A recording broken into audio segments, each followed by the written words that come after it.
قبل ما نبدأ ملخصنا حابب أعرفكم إن رجعت لكم بفيلم جديد، شوية أكشن وإثارة ورومانسية هندية ملكية طالعة من ملخصاتنا العالمية، فيا ريت تصلوا على النبي وتدعمونا باشتراك وتعليق ولايك جميل علشان يوصل لكم كل جديد. وهيا بينا نبدأ. ملخصنا العالمي بيبدأ مع بريم وصاحبه على الموتوسيكل، وبيعرف صاحبه إنهم رايحين يتبرعوا بكل فلوسه لجمعية خيرية، وبيعرفوا إنه بيعمل كل ده علشان الأميرة ميدلي اللي بيوصلوا قدام صورتها. وبنرجع بالزمن وبنشوف قرية متدمرة، وميدلي بتنزل من طيارة علشان تساعد الناس، ووسط كل الناس دي بيكون موجود بطلنا بريم واللي بينسحر بجمالها أول ما بيشوفها، وعلشان كده بيتبرع للجمعيات الخيريه اللي هي عاملاها. ولما بيسال البنت دي عنها بتعرفه انها مش فاضيه لانها هتروح تقابل الامير في جي، وبتعرفه انها بتكون مخطوبه له وحفل الزفاف هيكون بعد شهر. فبيقرر صاحبنا انه يسافر للمدينه دي علشان يشوف الاميره. بعدها بنروح للامير في جي واللي بيكون شبه بريم بالملي، بس الفرق الشنب. اما ده فبيكون اجاي اخوه الصغير، وبيدخل في مبارزه مع اخوه، بس الامير بيديله واحده وبيقول له انت لسه صغير، وبيجري وراه وبيهزروا مع بعض. بعدها بيوصل المساعد بتاعه ديوان واللي بيعرفه ان الاميره هتوصل للقصر بعد يومين، وبيعرفه انه لازم يروح يستقبلها، بس هو بيكون عاوز يتقل عليها شويه. فبيعرفوه ان المفروض اخواته البنات يروحوا يستقبلوها، واول ما بيسمع اسمهم بيتضايق جدا. وبعدها بيحكي لديوان انه مش عارف ليه اخواته البنات بيكرهوه، فبيعرفوا انه اخد له ميعاد علشان يروح يقابلهم. وفعلا بنشوفه تاني يوم وهو بيوصل لبيت اخواته البنات، بس اول ما بينزل من العربيه اخته الصغيره رودي بتحدف عليه الكوره، والامير بيحزن جدا وبيدخل للبيت علشان يقابل اخته الكبيره. بيلاقي المحامي بتاعها وصل وبيقول له انت عاوز ايه؟ فبيقول له انا عاوز اشوف اخواتي البنات واطمن عليهم. وبيروح فعلا لاخته تشاندرا واللي ما بتكونش طايقاه، وبتقول له اخرج من البيت وما ترجعش هنا تاني. فبيتعصب جدا وبيسيب المكان وبيمشي، وبيفضل يفتكر لما كانوا صغيرين وعمالين يلعبوا مع بعض، وبيلبس الهاند فري وبيغمض عينيه وبيريح. بس هنا السواق لما بيلاقيه نام بينط من العربيه علشان الملك يقع من فوق الجبل ويموت. والملك بيفوق ما بيلاقيش السواق وما بيكونش عارف يخرج، فبيخبط الباب بالرجل بيطيره، وبيحاول يخرج من العربيه بس للاسف العربيه بتنقلب بيه وبيقع من فوق الجبل. بس بيكون في حد متابعه بمنظار من بعيد. بعدها بنشوف بريم وصاحبه اللي بيوصلوا فعلا للمدينه، ولما بيسال عن الاميره الفرهاني ده بيقول له اسال الشخص اللي في العربيه، وبيروح واللي بيكون اسمه سانجي رئيس الامن للامير. فبيروح له فعلا، واللي اول ما بيشوفه بينصدم جدا من الشبه الرهيب اللي بينه. وبريم بيطلب منه يقابل الاميره، فبياخده معاه في العربيه وبيوصلوا لمكان معين وبيسيبهم وبينزل لمكان سري. وبنتفاجئ بقى هنا ان الامير لسه عايش بس حالته خطيره جدا والاطباء بيعالجوا فيه. وديوان بيعرفهم ان التتويج كمان اسبوع، بس الدكاتره بيعرفوه ان اصاباته خطيره جدا ومن المستحيل انه يفوق في الفتره دي. فبينبه عليهم ان الموضوع ده يكون سر ومحدش يعرف بمكان الامير. وفي اللحظه دي بيسمعوا دوشه جايه من بره، واللي بيكون بريم وصاحبه واللي عمالين يرقصوا ويغنوا وبيتنططوا. وديوان لما بيشوفهم بيستغرب جدا من الشبه اللي بينه وبين الامير. فبيعرفوا سانجي انه جابوا لحد هنا علشان يكون هو الامير، وعلى ما الامير يتعالج يكون عرفوا مين اللي عاوز يخلص عليه. وبيتفقوا على كده وبيجيبوا بريم وصاحبه قدام الامير، وبيعرفوه بقى كل حاجه، وانه لازم يكون هو الامير الفتره الجايه علشان حفل التتويج، وان الموضوع يكون سر بينهم. وما بيكونش موافق في البدايه وعاوز يمشي. فبيعرفوا سانجي على حفل الزفاف على الاميره وانها هتكون كده في خطر، ولما بيعرف ان الاميره هتكون في خطر بيوافق. وبيتفقوا على كده وبيعملوا له شنب كده وبيخلوه نسخه من الامير، وبيعرضوا فيديو عن حياته وبيعرفوه كل التفاصيل الصغيره والكبيره، وبيعرفوه على اخواته البنات رودي وتشاندرا، كمان اجاي وسميره السكرتيره والمساعد بتاعه سراج، واللي بنشوفهم متجمعين وبيكونوا هم اللي خططوا لموت الامير اصلا علشان اجاي يكون هو الملك من بعده. وبيعرفهم انه بيكره اخوه بسبب ان ابوهم كان دايما بيفضلوا عنه. بس في اللحظه دي بيجي لهم خبر ان الامير هيحضر حفله التتويج بكره، وبينصدموا واللي ما بيكونوش مصدقين ان الامير لسه عايش. وفعلا تاني يوم بنشوف سميره واللي بتكون هناك، ومدير الامن بيشك فيها وبيعرفها على المصور ده وانه هيفضل معاها، وده بيكون اصلا صاحب بريم بس متنكر، وبيقول له ان يلهيها علشان ما تاخدش بالها ان الامير متغير. وبنشوف الامير فعلا واللي بيدخل لحفل التتويج، واللي اول ما بيشوف الاميره بينسحر بجمالها. وديوان بيغمز له بس هو بيروح للاميره وبيقدم لها بوكيه الورد ده وبيمشوا من المكان. وفي العربيه بيفضل متنح لها، وديوان بيعرفها ان الامير عليه ند انه ما يتكلمش 3 ايام، وهي بتقول له ما فيش مشكله. وبيوصلوا للقصر وبيقعدوا ياكلوا مع بعض، بس البنت بتقول له انها مش حاسه انه بيحبها وانها مش مجبره على الجوازه دي. وهنا بيتكلم صاحبنا وبيقول لها انا هثبت لك ان ما فيش حد في الدنيا دي كلها بيحبك قدي. وبينادي على ديوان ورئيس الحرس وبيامرهم يجهزوا علشان هيزوروا الاماكن اللي اتولد وعاش فيها وهو صغير، واللي بيعملوا كده فعلا. وبنشوفه كده فارد صدره وعامل فيها امير بجد، وبيبدا يحور على الاميره وبيحكي لها قصص من وحي خياله. وديوان بيفضل يكح له بس هو ما بيهتمش وبيقول له انت تعبان يا عم ولا ايه. اما اخوه فبيتصل على سراج وبيعرفه ان اخوه تصرفاته غريبه ومش طبيعيه، وانه شاكك كده ان ده مش اخوه وان ده شخص تاني. بعدها بنشوف بطلنا وهو قاعد مع الاميره واللي بتعرفه ان الشنب مش لايق على وشه وان من غيره هيكون احلى. وبعدها بنشوفها قاعده حزينه، فبياخد علبه المناديل وبيروح لها وبيبدا يغني ويرقص ويلطف لها الجو كده. وتاني يوم بيركب معاها العربيه بس من غير شنب، وديوان بينصدم جدا وبيقول له الله يخرب بيتك فين الشنب. قال له يا جدع كان شكله وحش. بعدها بيروح للمعبد وبيفضل يزعله وبيقول له انت كده هتبوظ الدنيا، فبيقول له بص بطل انت راغي وسيبنا نتعامل والدنيا هتبقى تمام. بعدها بيبدأ صاحبنا يقرب من الأميرة وبيحاول يفرحها بأي طريقة، وبينجح في كده فعلا، والبنت بتفضل تغني وترقص معاه وبيكونوا مبسوطين على الآخر. وتاني يوم بيكونوا في الشارع وميدلي بتشوف اخواته فبتجري عليهم وبتدي هدية لتشاندرا، بس بترميها وبتمشي من المكان، وبريم بيمسك الهدية وبيكون مصدوم. وبالليل بيعرفوا سانجي ان الأميرة واخته كانوا اصحاب، بس لما عرفت انها هتتجوز الأمير قطعت علاقتها بيها. وتاني يوم بيروح بطلنا على بيت اخواته ومعاه شوية هدايا كده، وبيبدأ يهزر ويضحك وبيحاول يرجع الاخوة ما بينهم من تاني. وبيقعد مع اخته والمحامي بس برضه بتطرده وبترمي له الغسالة والتلاجة اللي هو جايبهم، والأميرة بتكون واقفة ومصدومة من اللي هي شايفاه. اما اجاي فبيكلم سراج وبيطلب منه انه ما يخليش الامير يحضر حفل التتويج باي طريقه. والاميره في القصر بتكون مبسوطه جدا وبتقول لنفسها انها حبت الامير بعد ما شافت انه انسان كويس ويستحق الحب. وتاني يوم بيكون حفل التتويج وبيروح هو والاميره وبيعرفوا ديوان القسم اللي هيقوله في الحفل، فبيقول له ما تقلقش انا هبهرك. وبيروح يقعد مع الاميره في جو رومانسي قدام بيت اخواته، واخته الصغيره بتكون عاوزه تنزل بس اختها بتقول لها انها ما تخرجش غير لما الحفل ينتهي. والبنت بتتضايق جدا وبتروح تقف في البلكونه وبتحدفه بالكوره، واللي بيمسكها وبيقول للاميره انا عايز اعيش حياتي بطبيعتي مش بالبروتوكول والعادات الملكيه، وبياخدها من ايديها وبيدخل للحفل وهو بيلعب بالكوره، والكل بيكون بيسقفوا وفرحانين. وبيدي لديوان كتف وبيقول للناس احنا هنلعب ماتش كوره، والحاج ده بيعرفه انه احسن حارس في الهند، والكل بيفرح انهم هيلعبوا ماتش وبيجروا على الامير. فالاميره بتقول لهم احنا كمان هنلعب معاكم، فبيقول لها بريم انتوا تعرفوا ايه اصلا على الكوره، يلا يا بت على المطبخ. فبتقول له خلاص يبقى نلعب ماتش ونشوف مين فينا اللي هيفوز. واخته رودي بتكون سامعه اللي بيحصل وعاوزه تنزل تشارك مع البنات،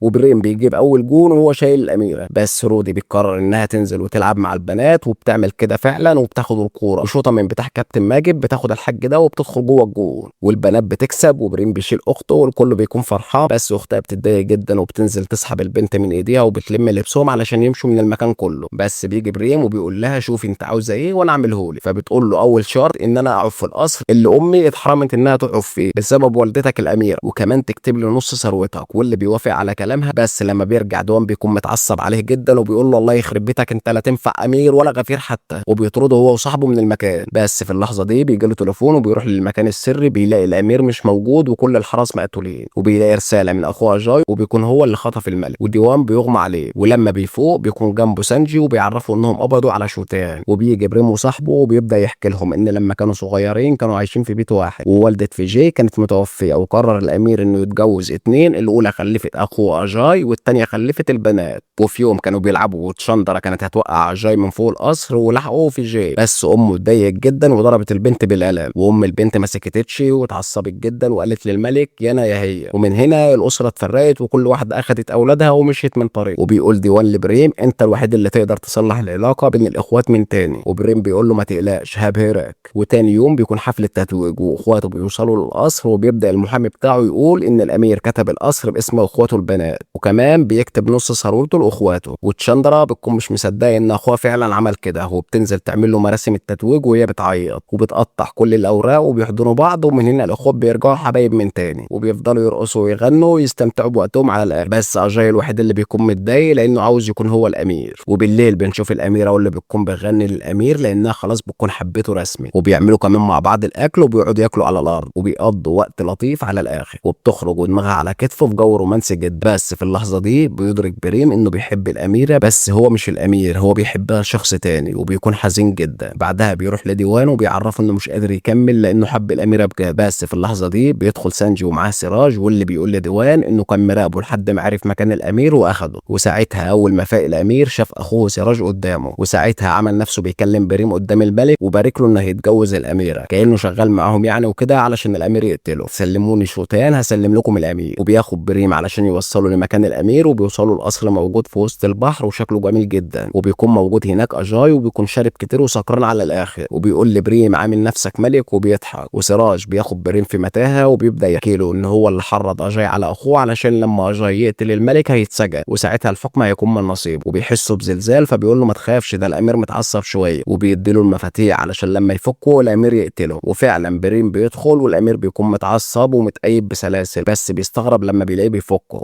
وبيمسكوا من رقبته وبيحدفوا بعيد. فبيرجع له بريم وبيقول له انا مش خايف منك لاني ما عملتش حاجه غلط، بالعكس انا كنت بساعدك. وبيعرفه كمان انه صلح علاقته باخواته البنات وبيفك ايده التانية. والملك بيخرج علشان يقتل اخوه وبيحاول بريم يروح وراه بس بيلاقي نفسه في متاهه، ورجاله سراج بتهجم على بريم وبيدخل معاهم في معركه وبيفضل يضرب فيهم واحد ورا التاني. اما الملك فبيكون وصل لاخوه وبيدخلوا مع بعض في معركه كبيره بالسيوف، والملك بيفضل يضرب فيه وبيتمكن منه بس مش بيرضى يقتله وبيسيبه وبيمشي. واخوه بيحاول يغدر وبيفك حبل النجف علشان تقع عليه ويموته بس بيقدر يتفاداها وبيرجع لاخوه وبيفضل يضرب فيه بكل غل وبيكسر بيه ازاز المتاهه. وساعتها بريم بيكون بيضرب في سراج، ولما بيشوفهم بيجري عليهم وبيمسك ايد الامير وبيقول له مهما كان ده اخوه. فبيقول له لا مش اخويا، ده كان عاوز يقتلني. فبيقوم بريم لسعه بالقلم وبيضرب فيه. فبيمسكوا الملك وبيضربه وبيقول له انت بتضرب اخويا. فبيقول له شفت انت بتقول عليه اخوك وبتدافع عنه مع انك من شويه كنت عاوز تقتله. فبيدمع اجاي وفي اللحظه دي بيدركوا معنى الاخوه. اما سراج فبيضرب عليهم نار وكان هيصيب اجاي وبيقع من فوق الجبل بس اخوه بيمسك ايده وبينكسه على اخر لحظه. وسراج بيحاول يضرب نار عليهم تاني بس بريم بيمنعه وبيفضل يضرب فيه وبيطيره. والامير بيقدر ينقذ اخوه وبيحضنه. وسراج بيكون موجود فوق القبه وبيضرب نار بس القبه بتقع عليه وبيموت وبيخلصوا منه ومن شره. بعدها بيرجع الامير للقصر وديوان بيتكلم مع الاميره وبيقول لها ان الشخص اللي كانت عايشه معاه الفتره اللي فاتت مش هو الامير الحقيقي، وبيبدا يحكي لها كل حاجه. والبنت بتتصدم جدا لما بتسمع الكلام ده. بعدها بنشوفها قاعده مع الامير وبيجي شخص يقابله فبتقوم، واللي بيكون بريم. والامير بيقول له انت خربت كل قوانين المملكه بس مش مهم، المهم ان كل الناس بقت مبسوطه. وبيشكره جدا على كل اللي عمله معاه. فبيعرفوا بريم انه كان جايب هدايا للاميره اللي بتكون شايفاهم وبيطلب منه يسلمها لها. وهي بتكون متاثره جدا ودمعتها على خدها لانها بتكون حبت بريم مش الامير، وبتجري علشان تشوفه وهو ماشي من الشباك. وقبل ما بيمشي بيسلم على ديوان وبيحضنه وهو بيعيط وبيشاور للاميره وبيركب العربيه وبيمشي من المكان. وتاني يوم بنشوف العيله الملكيه كلها وهي رايحه لبريم، والامير بيعرفه انه حلق شنبه علشان الاميره تعجب بيه بس طلعت بتحبك انت برضه. واخته تشاندرا بتقول له انت بقيت اخونا ومن العيله الملكيه، وبتعمل له مراسم الاخوه وبيجي كمان اجاي وبيحضنه. وفي النهايه بريم بياخد الاميره وبيمشوا مع بعض وبيبداوا حياه جديده بعيد عن القصور والقوانين، والحب الحقيقي هو اللي بينتصر. وفي الاخر بريم قدر يثبت ان مش لازم تكون امير علشان تكسب قلب اميره، كفايه انك تكون انسان حقيقي ونضيف من جواك. وهنا بيكون انتهى ملخصنا العالمي. ولو وصلت معانا للنهايه يا ريت تحط لايك وتعليق، ولو لسه جديد اعمل اشتراك وفعل زر الجرس علشان يوصل لكم كل جديد. واشوفكم في فيديو جديد. سلام.